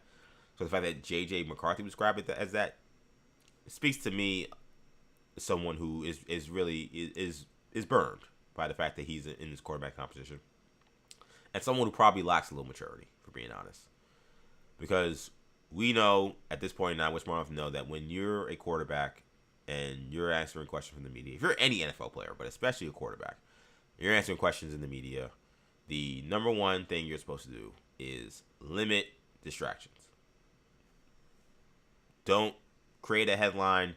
Don't give the media anything that's going to allow them to then want to dig further or ask more questions or put into question the vibes of the team. And J.J. McCarthy badly failed at that. Could not have failed any worse. So when you have and I see a question talking about Mitch Robinson. I'll get to Mitch Robinson in 1 second. 5, born Ronan. Cool name. I'll get to him in a second. But just on J.J. again. When you're a quarterback, you can't answer the question like that. You can hate Kyler Murray's guts. You could think that it's BS that you have to be in a position where you are competing for a quarterback job when you were the first round pick, when the team probably said all the great things about how you were going to be their future. You can't answer it that way. It's just, regardless of how you feel. Sorry. That's just how football works. I also think there's a great deal of delusion in how he answered this question. You stunk last year. That is the truth. You stunk. And while it was your first year playing, you were not a rookie. You were a second-year player. You stunk. You were a second-year player. Football is a team sport, but we all knew the issue with the Vikings was they got inconsistent, at best, quarterback play, and that's why they had no shot. To come in with this attitude as if you don't owe a modicum of respect in how you speak about your teammate, Kyler Murray, who may end up taking your job, again, just seems to me speak to a lack of maturity. Now, he's a young player, and it's one of the things we talked about when they drafted him. He's a young guy, and he's just growing, and I'm not going to try to excoriate him. But this was the wrong move. It was clearly the wrong way to answer this. And I'll be honest, man, I don't know if his game can back up him acting like this. He kind of has this. Listen, to be a quarterback, period, let alone in the NFL, you have to have an extreme modicum of confidence. And J.J. McCarthy certainly, we talked about this alternate persona he has that the Vikings have talked about, 9, right? Where, there's J.J., but then there's 9. This ultimate competitor, this guy oozing swagger. And, it's become kind of a meme because he was so underwhelming last year. But, that's not the time when we got to see 9. 9 is somebody that you have to internalize when you step on that football field, when you step on that practice field, when you're in that weight room, when you're on the track, when you're doing your workouts stuff. 9, we can see 9 there. We can't see 9 when you're asked about the guy competing in the quarterback competition with you. We don't need to see 9 there. We don't need to see the ultra competitor, the guy that has all the swagger, the guy that thinks that he's that great. Because he hasn't been. Now, for you to be as great as you want to be, you may have to be 9. So I get that. I totally get that as an athlete. And I'm not me saying that. I think as athletes would tell you is what I meant. So I totally get that. That's not the right time to do that. That's when you say, yeah, man, it's been great. Because clearly Kyler Murray, he's learned, right? He clearly lied. One guy is telling the truth about the relationship, and one guy is not. Kyler Murray has been, and he is somebody who has not answered questions great, who's not always been the greatest leader, who's made a lot of missteps. He knew how to answer that question. What do you think of the young guy, J.J. McCarthy? How's that relationship been, given you just showed up and you're competing for his job? It's been awesome. Amazing. It's great. He's answering, he's asking you questions and stuff, and he's receptive. Oh, he's more than receptive. He's more than receptive. More than receptive. He's more than receptive, asking questions. Yeah, it's been good. That's a mature quarterback. I can't believe I'm saying that about Kyler Murray, but that's a mature quarterback. Clearly, the relationship's not great. Because if somebody's saying it's not great, then that's the guy I'm going to believe as opposed to the person saying, oh, it's awesome. Clearly, the relationship is not great, but Kyler Murray's a pro. And he understands he has a job to do. And he understands that it's not personal, it's business. Those are things that JJ is young, and maybe it'll take him years to learn, but he hasn't figured that out yet. I don't think he's going to win this job. I don't think he's better than Kyler Murray. So he is somebody that, could be, looking for a job somewhere else next year. That's the truth. But I always have an issue with guys talking like this when they haven't done much. It was like the issue I had. Who was it? It was a couple guys. It was a guy on Baggy Pro. I remember going crazy a couple years ago. Oh, it was Ryan Tannehill. Who was like, it was not my job to mentor Malik Willis. I'm like, who the hell are you? You're Ryan Tannehill, bro. Like, you got your team to, what was it? A number 1 seed. You won 13 or 14 games that 1 year in Tennessee. And then you threw like 1 million interceptions in the playoffs. You've been a average to mediocre quarterback your entire career, even when your team was winning. Who the hell are you to talk about I'm not mentoring? I'm not here to mentor another player. Get out of here. If Patrick Mahomes said I'm not here to mentor somebody, I'd say, man, that sucks. But I mean, he's Patrick Mahomes. I get it. But like the guys who come, again, when it comes to media, if that's how you internalize it, totally understand it. Ryan Tannehill, you're fighting for your career. J.J. McCarthy, you're fighting for your career. Like, totally get it.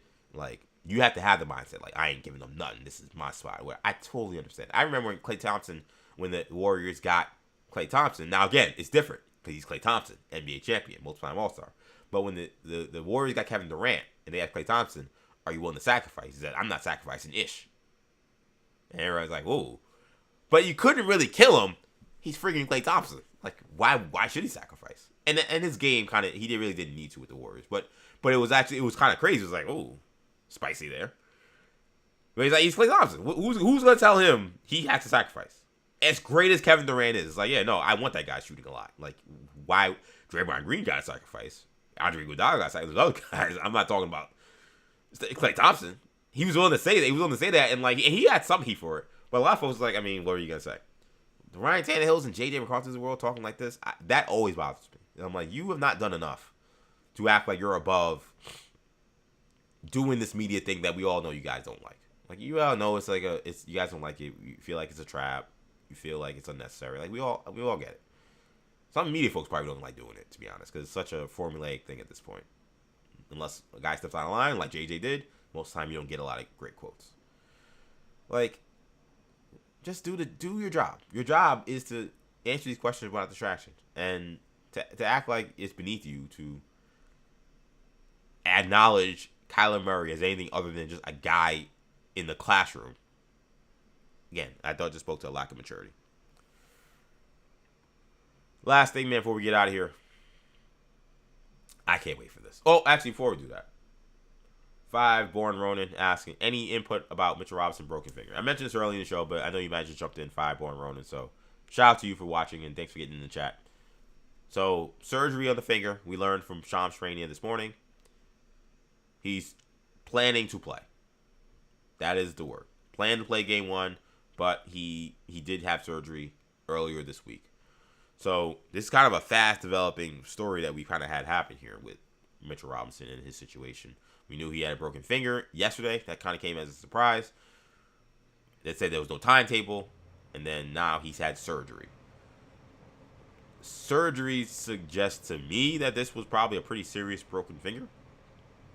And I would assume if this was the regular season, he would not be back in a week.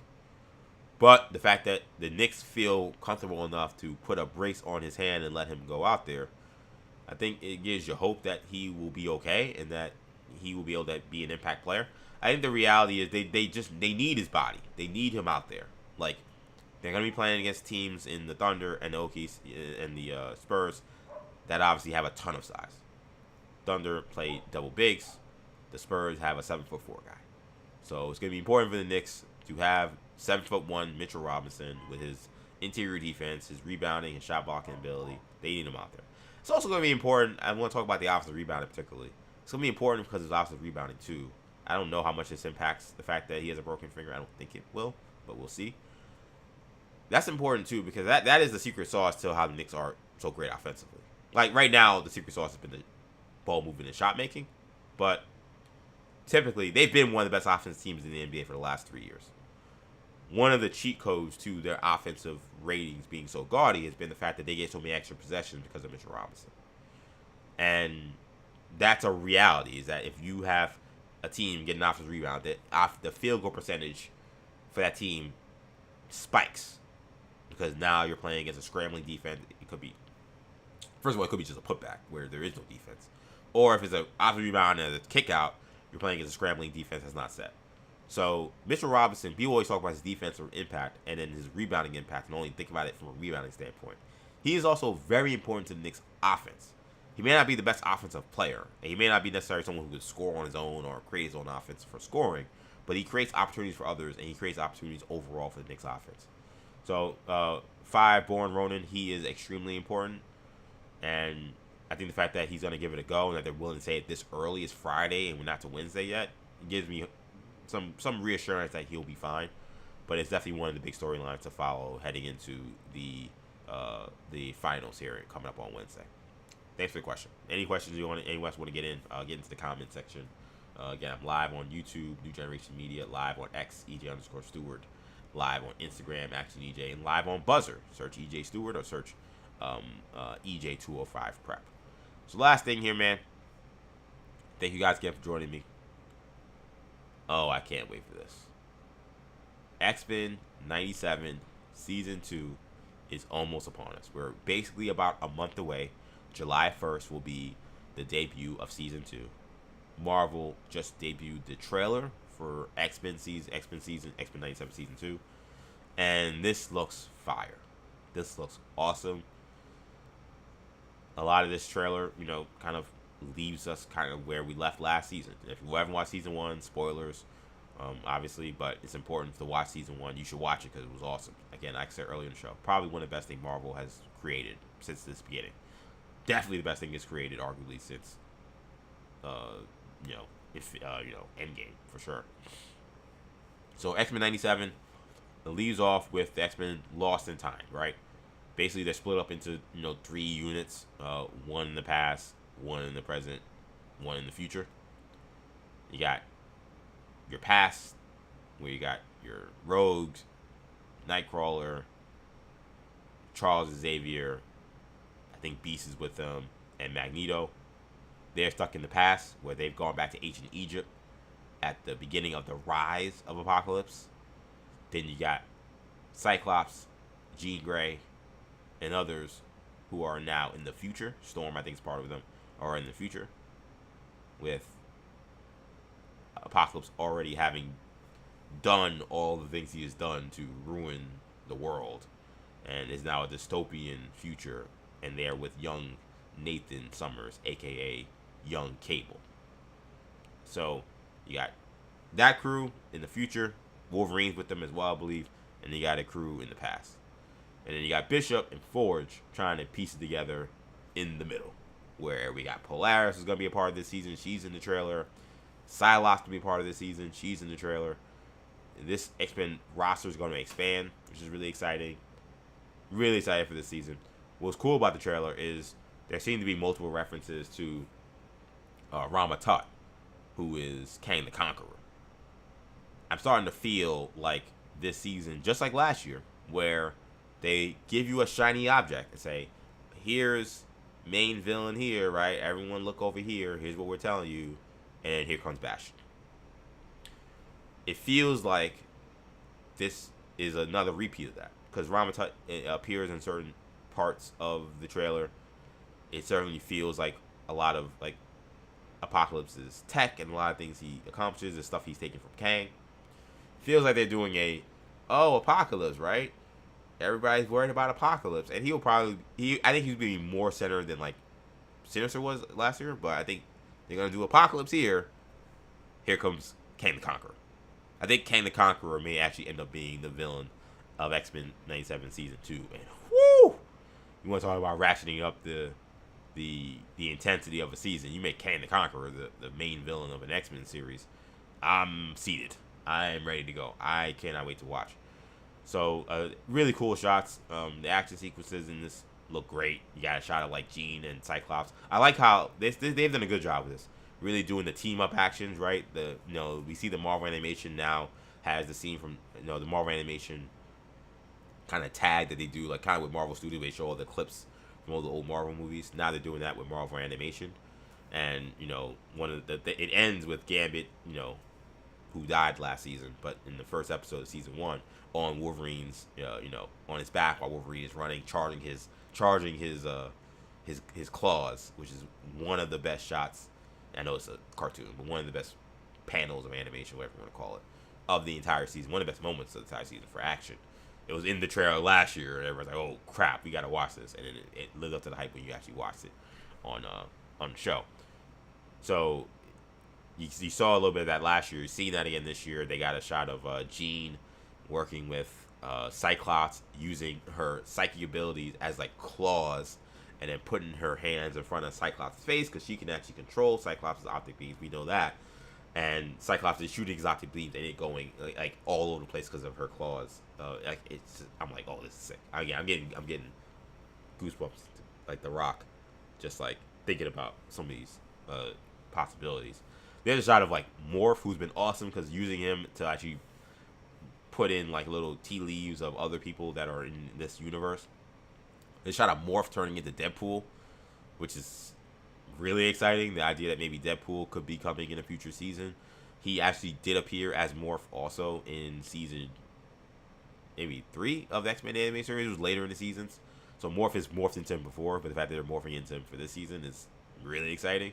So like Deadpool could be on the way. Again, we saw Archangel and Psylocke. They actually appeared as also similarly. They were cameos as Morph last year. This year they're actually in this season, and we're gonna get an X Factor team. We're gonna get an X Force team. It feels like season 2 is as big as the stakes got in season 1, and season 1 the stakes got way bigger than I expected. That was an epic story they told.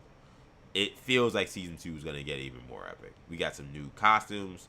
We finally get to see some of the The X-Men, new X-Men inspired stuff that Cyclops and Jean were wearing with the jackets with the big X in front. A lot of awesome stuff happening, man. I cannot wait. X-Men Season 2. Trailer's out. If you haven't seen it, go check it out. I think you will definitely enjoy it. One of the big also aspects of the trailer before we get out of here was, again, spoiler alert if you don't want to know anything more about X-Men 97. But if you have, that's your final spoiler warning. You know, Gambit obviously dies in Season 1. And, you know, Rogue is still dealing with that grief. We saw how that grief struck her to attempt to kill Bastion at one point. Or not kill Bastion, kill, not Gyrick, one of the other doctors. Can't remember his name. But one of these, like, Sentinel doctors. Which then we then learned was actually, you know, Bastion was able to create all these people into basically Sentinels. But it forced her, it moved her to, you know, try to kill people. It moved her to join Magneto on an asteroid M. Like, she became radicalized after what happened with Gambit. And we see her still dealing with that grief in this trailer. We also know how the season ended with Apocalypse picking up that, you know, damaged card from Gambit in the ashes of Genosha and saying death. Which, if you think about the comics, Gambit became Death, the Horseman of Apocalypse in the comics. So it makes you feel like Gambit may be dead right now, but he may not be gone. He may eventually return, and they could be doing what they did in the comics, which is Gambit becoming one of the Horsemen of Apocalypse, which would be, as a Gambit fan, it's not one of my favorite stories because I like actual Gambit. I don't like him being a villain or like him being evil or death, but it was dramatic when it happened in the comics. It is a dramatic shift for the character, and that could once again speak to just how much the show has leveled up from where it was in the 90s. As great as it was, so much you could do in the 90s as a kid's show. It's more than that now, which, man, if you haven't watched, you need to get on. If you're a fan of Marvel, you're a fan of X-Men, I know you say, oh, it's a cartoon, why don't I watch a cartoon? This is not just a cartoon. This is cinema. And the episode 6, I think it was, or 5, whatever it was, Remember It, one of the best episodes of television I've ever watched. So you need to check it out, man. X-Men 97 Season 2 trailer's out. Make sure to check it out. July 1st is when it drops. When we do 40 days and counting throughout the summer, I promise we will be talking about X-Men 97 at various different points. Because, again, like I say, this is a sports-centered show. Not to be confused with Sports Center. The sports-centered show, which means there will be a lot of sports conversation. But if there's pop culture things that interest me, that I love, I'm going to talk about it. And X-Men 97 damn sure will be one of them. That's going to do it for this edition of 40 Days and Counting. Thank you guys again so much for checking me out. Of course, we are streaming live multiple spots, including on YouTube, New Generation Media. If you're watching on YouTube, do me a favor. Make sure you subscribe. Make sure you like this video. If you can, get in the comment section. Let me know what you think about X-Men 97 Season 2. Are you excited? Let me know what you think about Mitchell Robinson and his injury. He had surgery on his hand, so he's expecting to play now Game 1 on Wednesday. And then what's the deal with the whole Becky Hammon thing? Am I being harsh? Are Knicks fans being too harsh? Do Knicks fans have a point in spending the block on Becky Hammon? I'd love to hear your thoughts on that. And we got a Game 7 on Saturday. Best two words in sports, Game 7. Spurs and Thunder, rivalry brewing. Chance to go to the NBA championship on the line. That's going to be cinema. Cannot wait for that. So get in the comment section. Let me know what you think about those things. Again, we're streaming live on YouTube. Video also obviously lives on YouTube. Also, be sure to check me out on X.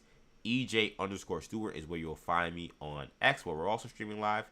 Make sure to also find me on Instagram, ActionEJ, where we're also streaming live. So make sure you check me out there. And also streaming live again on Buzzer, BZZR. Make sure you download the Buzzer app. All sports, no frills, right? All sports, no noise. If you want to get this kind of sports commentary without a lot of the nonsense that you get with X, where you got, terrible political opinions, you got porn, you got aggregators, you got literal fake news and parody accounts. You want to get away from all that nonsense, you're going to want to download Buzzer. Sign up. Just go to buzzer.com or download the app. It's all verified content creators and fans. You're not dealing with bots. You're not dealing with people that are just trying to rage bait you. You're dealing with actual people who love sports, actual athletes who want to engage with fans. It's the place to be. It's the next big thing coming when it comes to sports commentary and the sport content space. They've been phenomenal with me. I do a show with them on every Thursday, called Difference Makers, where we talk about the NBA draft. My brother Kendall, who's also, of course, been a guest on 40 Days and Counting a ton. So this is going to be an awesome venture, and you're going to want to join. So I'm live there now. Make sure you sign up. Buzzer.com or BZZR. Download the Buzzer app. Sign up. It's free. It's fun. Make sure you sign up, man. It's really cool stuff.